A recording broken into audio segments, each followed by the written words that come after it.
ఇసికాయ press speed ని చూద్దాం. రాజమండ్రి సిటీలో ఇండోర్ స్పోర్ట్స్ కాంప్లెక్స్ ను ఎమ్మెల్యే ఆదిరెడ్డి వాసు, ఎమ్మెల్సీ సోము వీర్రాజు ప్రారంభించారు. ఆర్థిక ఇబ్బందులు ఉన్నప్పటికీ రాజమహేంద్రాన్ని సుందరమైన నగరంగా తీర్చిదిద్దామని తెలిపారు. పుష్కరాలను వైభవంగా నిర్వహించేందుకు ఏర్పాట్లు చేస్తున్నామన్నారు.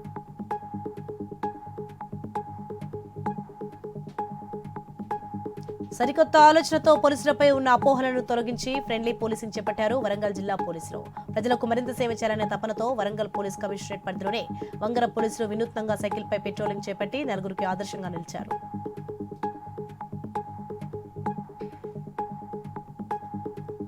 ఎస్సీ ఎస్టీ వర్గాల అభ్యున్నతికి అధికారులు చిత్తశుద్ధితో కృషి చేయాలన్నారు తెలంగాణ రాష్ట్ర ఎస్సీ ఎస్టీ కమిషన్ చైర్మన్ బక్కి వెంకటయ్య. నాగర్ కర్నూలు జిల్లా కలెక్టరేట్ ఐడీఓసీ సమావేశ మందిరంలో ఎస్సీ ఎస్టీ సబ్ ప్లాన్ తో పాటు అభివృద్ధి పథకాలపై అధికారులతో చర్చించారు.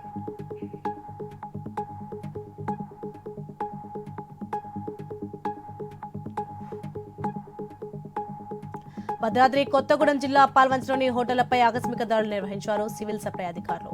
ఈ తనిఖీలో భాగంగా డొమెస్టిక్ సిలిండర్లను వ్యాపార అవసరాలకు వినియోగిస్తున్నట్లు గుర్తించారు. సుమారు 100 సిలిండర్లను స్వాధీనం చేసుకున్నారు.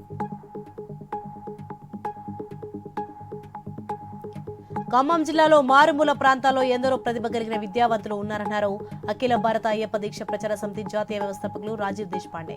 అఖిల భారత అయ్యప్ప దీక్ష ప్రచార సమితి వారి ఆధ్వర్యంలో ఖమ్మం జిల్లాలోని ప్రభుత్వ పాఠశాలలో చదువుకుని ప్రతిభని కనబరిచిన విద్యార్థులకు సన్మాన కార్యక్రమం నిర్వహించారు. తక్కువ ధరకు ఆర్వో ప్లాంట్ కు సంబంధించిన పరికరాలు ఇస్తామంటూ అమాయకుల నుండి భారీగా డబ్బు వసూలు చేసిన 2 సైబర్ నేరగాళ్లను అరెస్ట్ చేశారు కదిరి పోలీసులు. నిందితుల నుంచి 4 లక్షల నగదు, 8 మొబైల్ ఫోన్లు, 13 డెబిట్ కార్డులు, 52 సిమ్ కార్డులు పోలీసులు స్వాధీనం చేసుకున్నారు.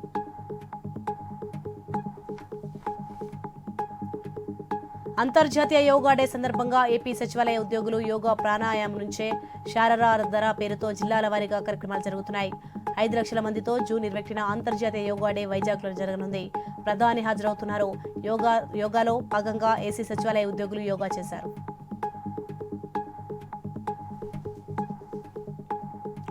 కల్లూరు మండలం తడకనపల్లె గ్రామ శివార్లో ఏరువాక పౌర్ణమి దినోత్సవం సందర్భంగా రైతులతో కలిసి ఆనందంగా గడిపారు మంత్రి నిమ్మల రామానాయుడు.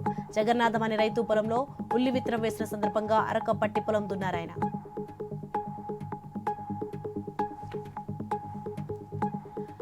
ఖమ్మం జిల్లా పినపాక బ్రిడ్జ్ పై ఆగి ఉన్న ఆర్జీసీ బస్సును వెనుక నుంచి లారీ అతివేగంగా ఢీకొట్టింది. ఈ ప్రమాదంలో బస్సులో ప్రయాణిస్తున్న 3 ప్రయాణికులకు స్వల్ప గాయాలు కాగా ప్రమాదం తప్పిందని మిగతా ప్రయాణికులు ఊపిరి పీల్చుకున్నారు.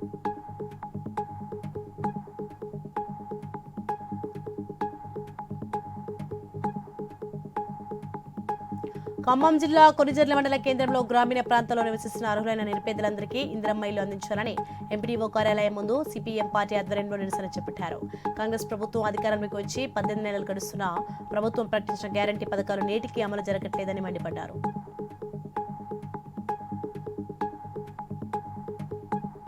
శ్రీ సత్యసాయి జిల్లా పెనుగొండలో ప్రతి వర్కింగ్ జర్నలిస్ట్ కు 3 సెంట్ల ఇంటి స్థలంతో పాటు ఉద్యోగ భద్రత కల్పించాలని ఏపీడబ్ల్యూజేఎఫ్ నాయకులు ప్రభుత్వాన్ని డిమాండ్ చేశారు. జర్నలిస్టుల సమస్యలపై ఏపీడబ్ల్యూజేఎఫ్ నాయకులతో కలిసి రెవెన్యూ అధికారులకు వినతి పత్రం అందజేశారు. డిమాండ్లు నెరవేర్చని పక్షంలో ఏపీడబ్ల్యూజేఎఫ్ దశల వారీగా ఉద్యమాలు చేపడతామని హెచ్చరించారు. దక్షిణ కాశీగా విలసిల్లుతున్న అంతర్వేది శ్రీ లక్ష్మీ నరసింహస్వామి వారికి సప్తనది తీర్థ మహాజ్యేష్ఠాభిషేకం అత్యంత రమణీయంగా జరిగింది. శ్రీ లక్ష్మీ నరసింహస్వామి ఆలయంలో మూలవర్లకు ప్రతి సంవత్సరం జ్యేష్ఠ శుద్ధ పౌర్ణమి జ్యేష్ఠ నక్షత్ర పర్వదినమున సప్తనది జలములతో మహాజ్యేష్ఠాభిషేకం నిర్వహిస్తున్నట్లు ఆలయ అసిస్టెంట్ కమిషనర్ వి సత్యనారాయణ తెలిపారు.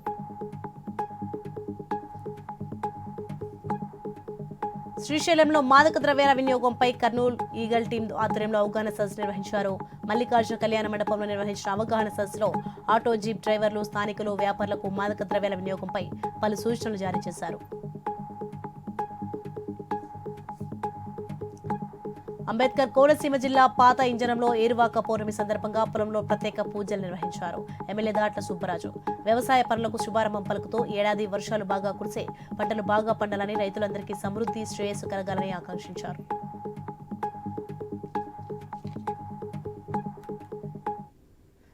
ఇవి ఇప్పుడు updates. For more updates keep watching I news. మీతోనే మీ వెంటే.